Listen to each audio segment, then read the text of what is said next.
Asanteni sana kwaya Isamilo kwa wimbo huo makini, na jina la Bwana litukuzwe sana. Mpongeze jirani yako kwa kuja kwa kambi la mwaka huu. Mpongeze tu. Halafu ukipongezwa unatabasamu hata kidogo. Unapongezwa halafu umenuna tu, imekuwaje? Bwana Yesu asifiwe. Makambi 2026 Kishuri. Nitakwenda nikimsubiri Yesu. Bwana Yesu asifiwe sana. Moto huu umetoka kwa moto wa kanisa la Waadventista wa Sabato ulimwenguni. I will go. I will go, Kiswahili nitakwenda. Unaposema nitakwenda au unaposema I will go, inamaanisha unafanya vitu vitano vifuatavyo. Sijaanza kuhubiri bado, nitakwambia saa nitakayokuwa nimeanza kuhubiri. Niko na watu au nimebakia peke yangu? Wako upande gani? Wako hapa? Bwana asifiwe sana. Unaposema nitakwenda, usishout kwenda. Moyo wako uguswe ya kwamba mimi Mwadventista wa Sabato, mshiriki wa kanisa hili, nitafanya vitu vitano vifuatavyo. Nisikilize. Cha kwanza, nitahakikisha ninajihusisha kuwatayarisha wengine kwa ajili ya uzima wa milele. Yaani kanisa linapiga marufuku watazamaji ili watu wote wajihusishe. Watu wote wacheze mpira, potelea mbali kanuni ya mpira wa miguu itakuwa imevunjwa. Eti lazima kuwa na wachezaji 22 tu, linesmen pamoja na refa wanakuwa 25, lakini sisi tunasema wote tunaingia kufanya nini? Kucheza. Bwana Yesu asifiwe sana. Kwa hivyo usiseme nitakwenda nikimsubiri Yesu wakati hujihusishi kwenye uinjilisti, hujasema chenyewe. Jambo la pili, kupitia katika moto huo mkuu I will go, nitakwenda, unataka kutangazia ulimwengu ya kwamba nitakuwa mwaminifu kwa Bwana kwa kila jambo analonifanyia, mpaka zaka na sadaka. Haleluya. Yani wito wa kuwa mwaminifu uko kwenye moto I will go. Nitakwenda nikimsubiri Kristo, nitajihusisha kwa uinjilisti, nitajihusisha kwa matoleo ya zaka na sadaka kwa uaminifu, na kufanya kila jambo kwa uaminifu, maana ninamsubiri Yesu kurudi mara ya pili. Kwa hivyo sio moto tu ya kwamba nitakwenda nikimsubiri Yesu, hapana. Kuna maana nzito ndani yake. Jambo la tatu, unapotamka kwamba nitakwenda nikimsubiri Yesu, utafanya uamsho thabiti na matengenezo. Sina watu mpaka niunde kamati ya kusema amina. Jamani, kambi la Kishiri haiwezekani. Haleluya. Lazima ukisema nitakwenda, unapaswa ufanye matengenezo thabiti ya kwamba baada ya kambi hili, nitakapopata uamsho wa kweli na matengenezo, nitakwenda kuhakikisha ya kwamba nafanya mageuzi ya ibada ya asubuhi na jioni katika familia yangu. Nitafanya mageuzi ya kuhudhuria ibada za kila Jumatano ya maombi. Nitafanya mageuzi kuhudhuria ibada za kufungua Sabato na kadhalika.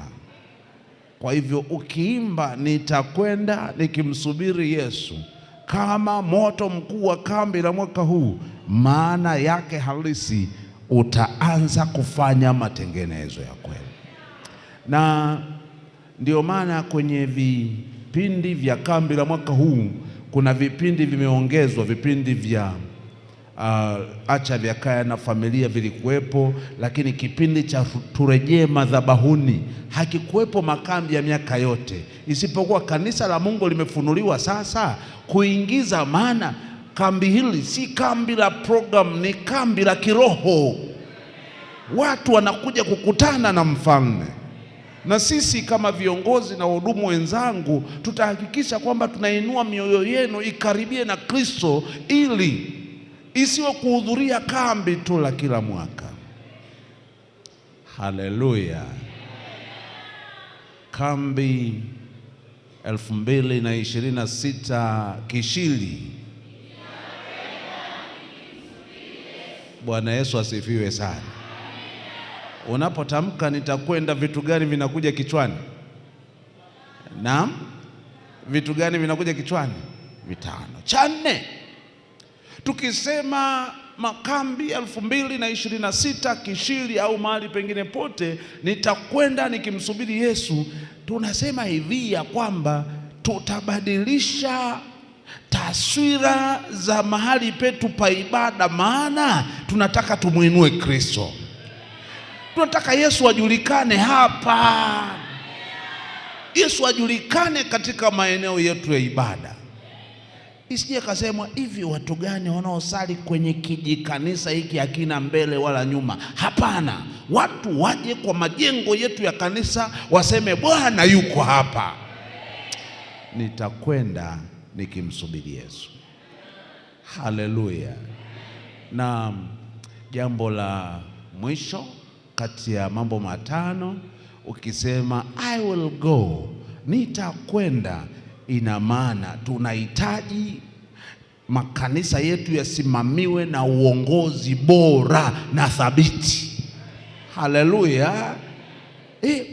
Kwenye maisha haya ya kawaida haya, uongozi wa kanisa unapokuwa haufanyi inavyopaswa kufanywa, kumekuwa na migogoro mingi sana, na hiyo tunatamani isiwepo wakati watu wanamsubiri Yesu. Haleluya. Ndio maana mada yangu ya kwanza leo tu ya dakika chache, maana hata hivyo nimekwisha kuambia kitu kinachotakiwa kufanyika, ni namna ambavyo Bwana ametuita kwa kambi la mwaka wa 2026. Mshukuru Mungu kwamba upo hapa. Naam? Naam? Hivyo muangalie jirani yako, yupo kweli au hayupo? Usimtetee. Kama hayupo niambie, pasta huyu hayupo, njoo nisaidie. Haleluya. Maana tunatamani kila dakika katika kambi hili na kila wasilisho katika kambi hili liwe na maana ya kukufikisha mahali tunapotamani ufikishwe. Bwana Yesu asifiwe. Ndio maana nikulete kwa kifungu hiki kifupi cha maandiko ili nikaze hicho nilichokuwa nakisema dakika chache zilizopita. Je, mambo matano utayakumbuka? Utayakumbuka? La kwanza, la pili, la tatu. Nimekuwaisha hivyo hata kwenye notes hujaenda. Hata kwenye notes hujafanya nini? Hujaenda. Kwa hiyo nimekukamata. Hata hivyo una akili, unakumbuka yote. Haleluya. Shika Biblia yako sasa. Jamani, kwenye makambi tunakuja na Biblia takatifu. Usije na simu takatifu. Naam? Uje na Biblia takatifu. Ukija na simu takatifu tutakukamata na tutazikusanya. Naam? Naam? Simu ilishakoma kuwa simu takatifu kwenye nyumba ya ibada, japokuwa ina Biblia. Kwa nini? Katikati ya kusoma fungu inakuja message imethibitishwa, na wewe umechacha hujapata kuona. Hebu niambie, jaribu kama hilo, nani atalishinda? Ndio maana simu inakuwa takatifu tunapokuwa katika maeneo yetu ya kazi, kwamba huwezi ukatembea na Biblia, unatamani kuvinjari angalau fungu moja au mawili. Hapo ndipo mahali pake. Kwenye kambi njoo na Biblia, na nachukua rokoo dakika chache zijazo. Kumbukumbu la Torati sura ya 16. Kumbukumbu ya Torati sura ya ngapi? Ya 16. Okay. Kumbukumbu ya Torati imefichama kidogo. Kama utajali nenda yaliomo, tutakusubiri. Unaonaje? Kifanya bidii kama hiyo, kukusubiri ni jambo muhimu sana. Okay. Sura ya 16 aya ya 13 mpaka aya ya 17. Tukisoma fungu hilo linajieleza vizuri, kukaza mambo yake mle ndani kwangu ni rahisi sana kabla ya lunch. Mnaonaje? Waliofika waseme amina. Kama hujafika sema nisubirini. Hakuna wa kusubiriwa. Biblia inasema fanya sikukuu ya vibanda siku ngapi? Siku 7. Ninyi ni wanafunzi wazuri sana, hamtanipa shida sana kuhubiri. Right. Utakapokwisha kuyakusanya yatokayo katika sakafu yako ya nafaka na katika kinu chako cha divai. Aya 14. Nawe utafurahi katika sikukuu yako. Nani? Na nani? Na nani? Na binti yako na nani? Na mtumwa wako na nani? Na mjakazi wako na nani mwingine? Na Mlawi na mgeni na yatima na mjane aliyefiliwa na mumewe. Kimsingi anasema walio ndani ya malango yako. Safi sana. Ningekuwa na pipi ningewapa zawadi. Naam? Mnafuatilia vizuri sana Biblia.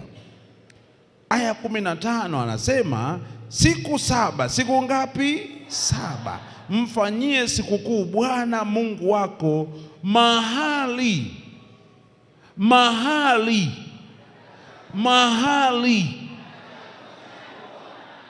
utakapochagua wewe au yeye.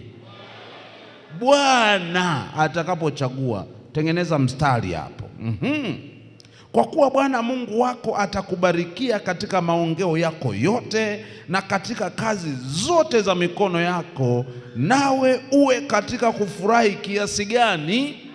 Kabisa. Mara 3 kwa mwaka, na watokee wanaume wako mbele za Bwana Mungu wako mahali atakapopachagua katika sikukuu ya mikate isiyotiwa chachu, katika sikukuu za majuma na katika sikukuu ya vibanda. Wala wasitokee mbele za Bwana mikono ya jinsi gani?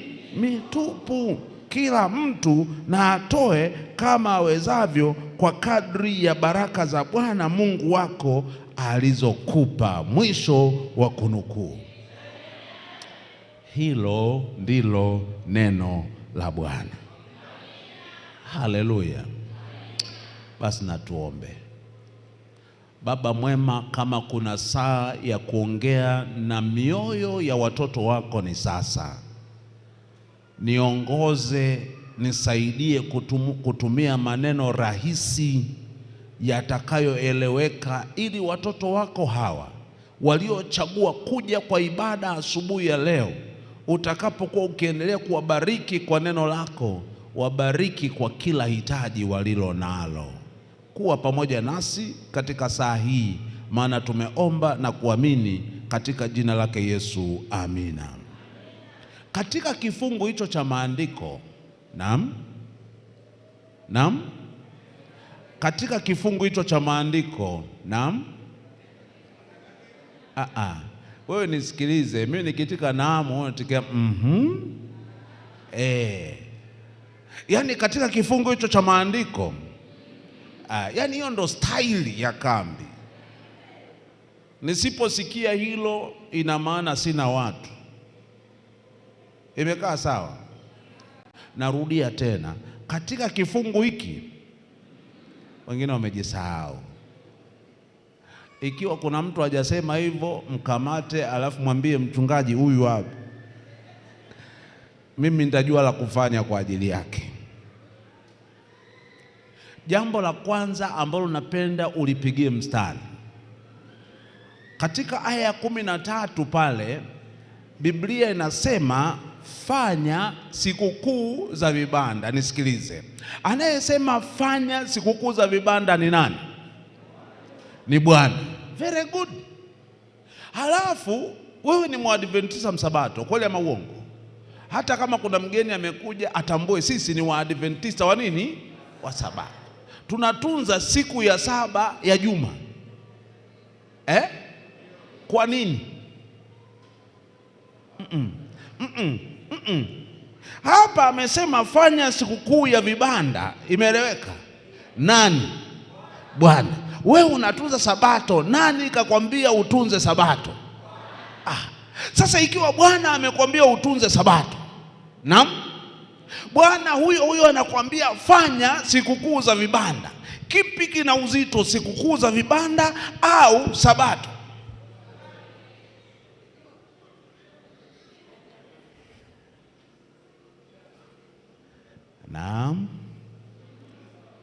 Naam. Ikiwa Bwana amekwambia ikumbuke siku ya Sabato itakase, na leo uko tayari kufukuzwa kazi, upo tayari kufukuzwa chuo, upo tayari kunyimwa mshahara mkubwa, bora tu ukose kazi kwa ajili ya Sabato, ikifika makambi hauji, wewe ni yupi? Na Yakobo amesema ikiwa Bwana ndiye aliyesema usiibe, na huyo akasema usizini, kwa hiyo ukiiba na hujazini umehukumiwa adhabu ya yule aliyetoa maagizo hayo mawili. Kwa hiyo Bwana amekwambia ikumbuke siku ya Sabato, umetii, na Bwana anakwambia fanya sikukuu za vibanda. Haleluya. Niko na watu bado wanasikia agizo la Mungu. Sasa unanikodolea macho, unasema pastor, mbona unakaza sana kwa ajili yetu? Sisi tumekuja. Nasema nataka nikupongeze kuja kwa kutii sauti ya Mungu. Haleluya. Kama kuna mtu hajaja,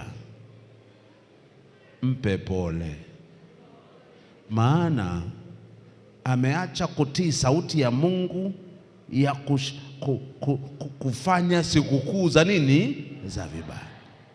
Na ni Mungu yule.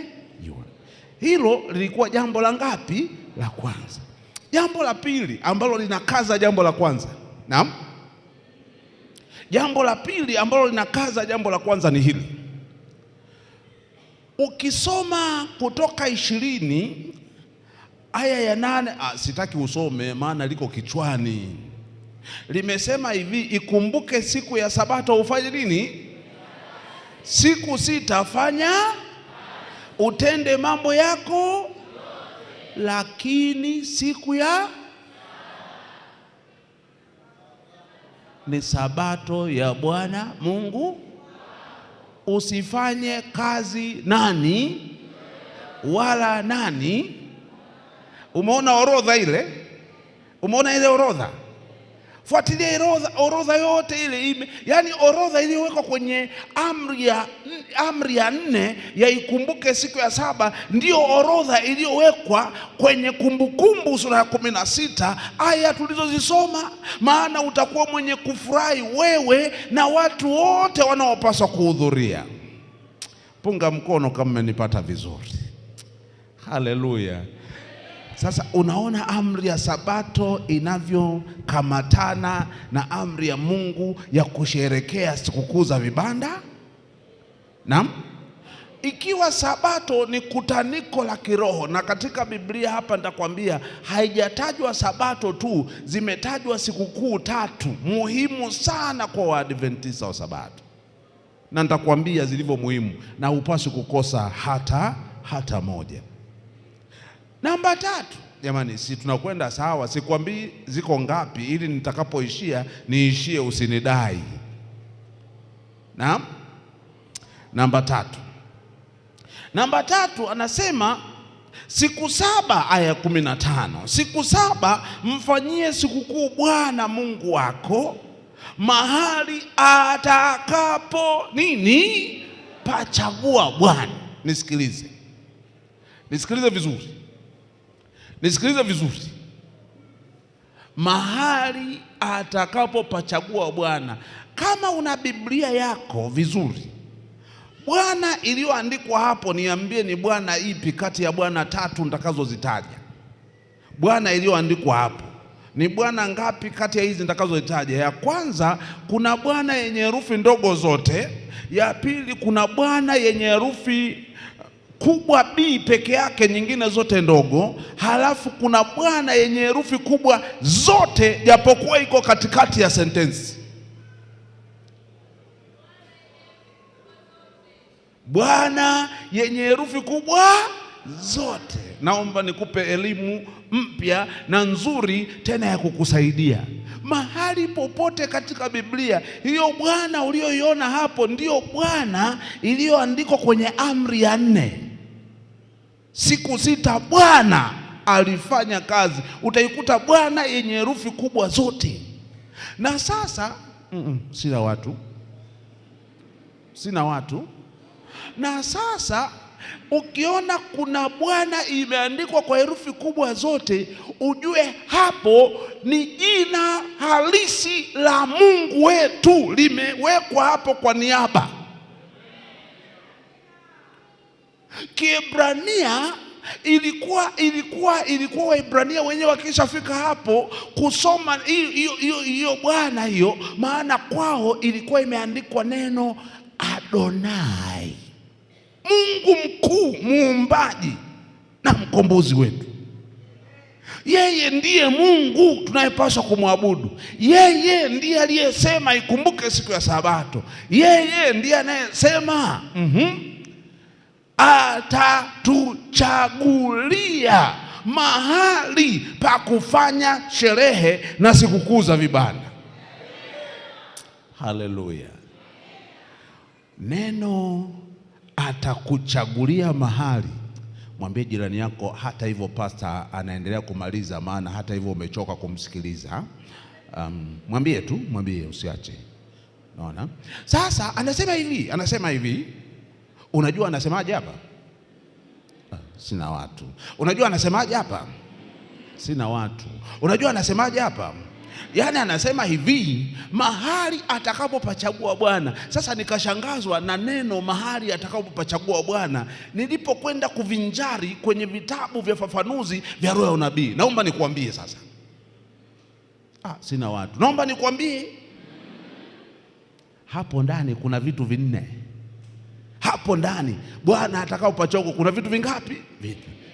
Cha kwanza ni mahali penyewe halisi. Yaani kambi letu la Kishiri liko wapi?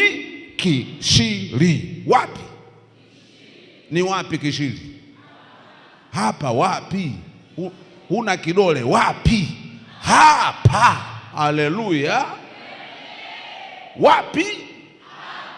Sasa nisikilize. Ondoa maneno ya mdomoni, acha tu kidole kituonyeshe. Usiseme hapa. Wapi? Nani huyo? Akamatwe ila asifungiwe jiwe. Haleluya. Bwana ametuchagulia mahali. Wapi? Haleluya. Nimekwambia ndani yake kuna vitu vingapi? Cha kwanza ni nani huyo anatuharibia mgeni? Haleluya. Wapi? Haleluya. Hapo nakuruhusu kuwa serious. Wapi? Haleluya. Cha pili, Mungu anatuchagulia wajumbe. Bwana Yesu asifiwe sana. Wanaokuja kutuhudumia. Wako wapi? Kwa hiyo cha kwanza ni nini? Cha pili, wengine wananizonda na mimi. Nye vipi? Haleluya. Cha tatu sasa, nisikilize. Cha tatu, Mungu hakuchagulii wala tu, kusudio lake kukuletea ujumbe wa sahihi. Haleluya. Na ujumbe huo amewabebesha watumishi wa Bwana hawa, na ngojeni niwaambie, hakuna anayechagua kuja isipokuwa anayechaguliwa kuja. Pasa, umefanya figisu kuja hapa? Mama Mage, umefanya figisu kuja hapa? Na wengine hakuna. Bwana akituchagua yeye mwenyewe, tunakuja kuhudumu pale alipopachagua mwenyewe. Bwana Yesu asifiwe sana. Kwa hiyo namba moja, sina watu. Namba moja, namba mbili, namba tatu. Namba tatu sasa ndo roko inakuja. Unanyanyua Biblia, ukinyanyua simu tunaikusanya. Haleluya. Ukinyanyua simu tu, hiyo ni ya kwetu, na mchungaji naambia kachukue ile simu kwa moyo mweupe na mtukufu, tunaweka kwenye sanduku la hazina. Siku ya kutikisa mganda mnada, jiandae kujipatia simu smartphone ya mkopo. Siku ya kutikisa mganda, maana kuna mtu amejichanganya. Na kwa hiyo cha kwanza ni nini? Cha pili. Cha tatu, shika Biblia yako sasa. Cha tatu ni neno. Bwana Yesu asifiwe sana. Ambalo limesheheni katika kanisa la Mungu. Na hakuna mjumbe aliyetumwa hapa kuja kupiga porojo. Hatuna porojo hapa. Hapa tuna neno la wokovu kwa watakatifu wa Bwana. Bwana Yesu asifiwe. Unataka usikie kitu cha nne? Unataka usikie kitu cha nne? Nikusogelee au nikitajie hapa hapa? Nikusogelee hapa hapa. Umenifanyia vema sana. Niliposoma kwenye gombo la 6 la shuhuda za kanisa, ndipo kuna orodha ya vitu hivi chini ya kipengele kinachohusiana na makambi. Na imeelezwa kuja kwako ni muhimu sana. Nimesemaje? Yaani Pastor Maulidi, nataka nikuambie, msisitizo wa mahudhurio uwe mkubwa kuliko msisitizo wa sadaka ya kambi. Naam? Ndivyo inavyosemwa. Yaani hapa tutasisitiza sadaka ya kambi maana lakini kwenye roho ya nabii kumekazwa mahudhurio ya mtu ni bora mara 100 kuliko kufikia malengo ya sadaka ya kambi. Mmenielewa ninachokisema? Kwa nini? Uliza kwa nini Pastor? Kwa sababu Bwana akisha kufanyia hivyo vitu vitatu ambavyo tumeshavitaja tayari, unakumbuka? Cha nne anamaliza kwa kishindo. Maana niliposoma nikaogopa, nikuambie au nikuache? Uko tayari nikwambie? Niseme kweli? Kweli kabisa? Bwana mimi naahirisha bwana. Niseme kweli? Mwangalie jirani yako kama kweli anataka niseme. Yaani kama hataki, anataka niseme. Mwambie asituwekee usiku huyo. Au tutamshushia neti. Kitu cha nne niliposoma nikashangaa sana. Mungu amefanyaje? Mungu ametuma malaika specially, very special angel kwa ajili ya kukuhudumia wewe peke yako kwenye kambi hili. Yuko na wewe tangia day 1 ile jana. Kisha kuchagulia wapi? Alafu kisha malaika unamsemaje? Bwana usinikumbushe kipapatio cha kuku. Maana kifanya hivi hicho ni kipapatio. Afadhali, haleluya. Huyo yupo nawe from day one, na atapeleka taarifa yako punde itakapotangazwa ya kwamba kambi la mwaka huu Kishiri limeahirishwa. Anakwenda kupeleka taarifa. Swali, anapeleka taarifa gani?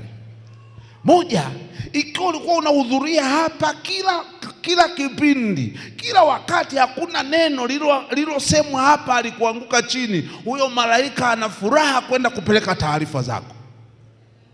Habari gani wale ambao wanamchukua malaika wanampeleka sokoni badala ya kuja kambini?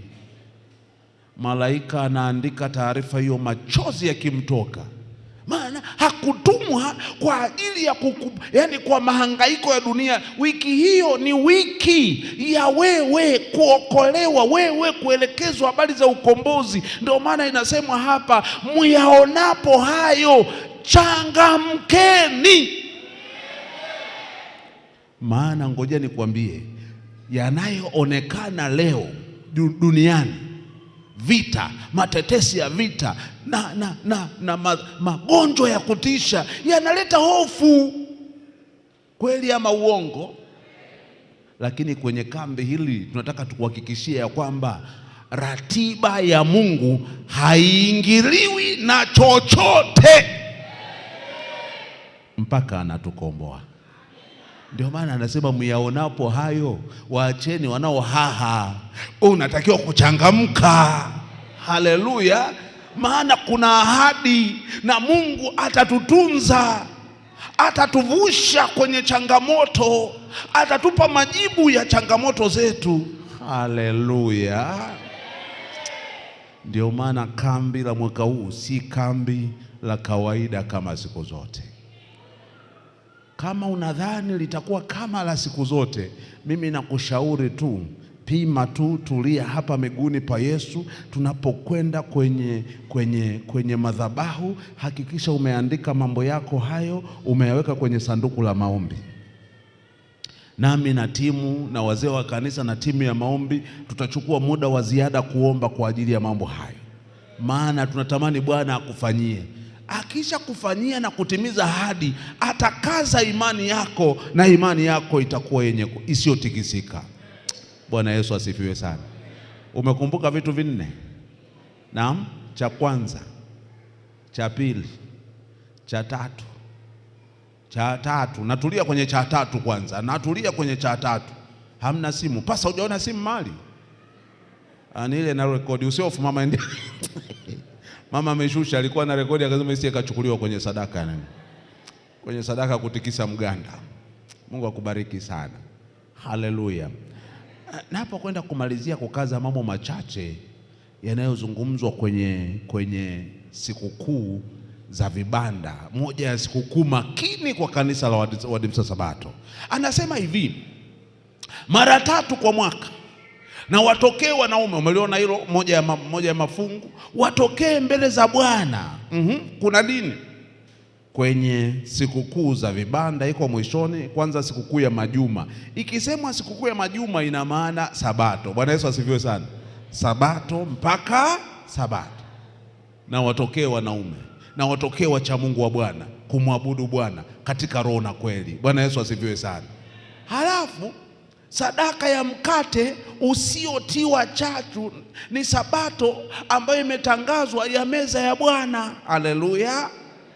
Na hapo panataka uangalifu. Mashimashi wapo hawapo? Salamu ziwafikie mahali popote pale mlipo. Washiriki wanaandamana kwa sababu kwenye meza ya Bwana kwenye meza ya Bwana kwenye meza ya Bwana kamkate kadogo, ongezeni kawe alhamdulillah, maana ni ibada makini. Kwenye meza ya Bwana kakikombe kadogo, afu kamepigwa mchinjo, na tunasubiria meza ya Bwana tangia asubuhi. Na tatu, makambi. Bwana Yesu asifiwe sana. Sikukuu maalum, usikose Sabato, labda uwe Bugando umelazwa. Sio, mnanielewa ninachokisema? Usikose sikukuu za vibanda, usitoroke kutoshiriki meza ya Bwana, ni ibada makini. Naomba nikaze mambo machache kabla sijamaliza jambo la mwisho ambalo kwa ibada hii itakuwa jambo jema kulizungumzia. Ndugu na dada, naomba nikwambie wazi ya kwamba ukiambiwa fanya sikukuu ya vibanda ni kwa ajili ya furaha yetu wenyewe. Bwana Yesu asifiwe sana. Kwa ajili ya afya yetu ya kiroho. Haleluya. Na kwa namna hiyo tumshukuru Bwana kutuleta kwa kambi la mwaka huu na kutufikisha katika mikutano hii ya makambi chini ya moto huu makini ambao Bwana ametupatia. Dunia ina changamoto nyingi, wewe ni shahidi. Dunia ina vishawishi vingi, lakini Mungu anatuita tutenge muda tukutane naye. Haleluya. Tujifunze neno lake, tuimarishe imani yetu na kujiandaa kwa ujio wa Kristo mara ya ngapi? Mara ya pili. Kumbe ni upendeleo wa Mungu kwetu, ni upendeleo wa Mungu kwetu kushiriki katika vibanda. Kwa hivyo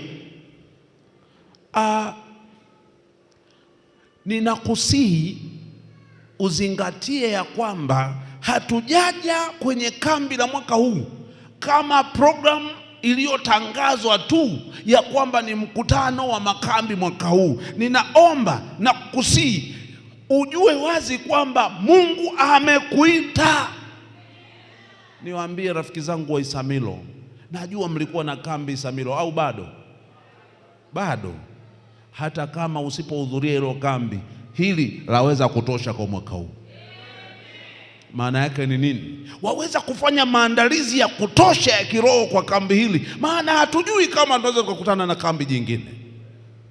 Hapo nikisema watu wananyamaza. Kwa hivyo nakusihi utambue kambi hili au mkutano huu ni mkutano wa kiroho. Mtu anayemsubiri Yesu si mtu wa kuingia na kutoka ovyo kwenye mkutano wa Mungu bila makusudio, bila ajenda. Unapaswa uwe na ajenda yako personally kwa ajili ya kukutana na Mungu wako. Pata furaha. Haleluya. Pata furaha kwa sababu Bwana yupo katikati ya watu wake katika sherehe za vibanda. Bwana yuko hapa. Bwana yuko hapa. Bwana yuko hapa. Haleluya. Bwana yuko hapa. La mwisho, twende kwa mapumziko. Biblia imesema, kumbusha watoto wa Bwana wanapokuja kwenye sikukuu za vibanda wasije mikono mitupu. Ndio maana sadaka kama sehemu ya ibada zinatolewa. Hizi ziendelee kutolewa, lakini fikiria kutoa sadaka itakayotikisa mkono wa Bwana aazimie kukubariki zaidi. Hamjanielewa? Tikisa mkono wa Bwana aazimie kukubariki zaidi, maana amesema hapa atatubarikia, na wewe endelea kufanya hivyo. Kwa hivyo imesoma wala wasionekane mbele za Bwana mikono mitupu. Hii ndiyo kanuni ya mbinguni. Mungu amekuwa mwema kwetu, ametulinda, ametubariki, ametuponya, ametupatia riziki. Kwa hiyo tunapofika kambini hatufiki mikono mitupu. Sadaka ya kambi ni tukio la moja, ishara ya shukurani. Haleluya. Si hata sasa mnajua tuna tangazo la msiba. Rafiki yetu sangekuwa amekaa kwenye kiti mahali fulani pamoja nasi, sisi ni wajanja kuliko yeye? Hapana, lazima tumshukuru Mungu. Lazima tumshukuru Mungu. Mwambie jirani yako, hivi unamsikia pasa umsikii? Hajasikia? mwambie ni lazima na ni vema kumshukuru Mungu. Mwambie polepole, usimgombeze. Wengine wanafuatishia kama mimi ninavyohubiri. Mimi nahubiri mmoja, lazima ni shauti. Wewe ukimwambia jirani yako, mwambie tu polepole, atakusikia. Bwana Yesu asifiwe sana. Tunamwambia Mungu asante kwa yote ulionitendea. Bwana Yesu asifiwe. Namba 2, sadaka yetu tunayoileta ni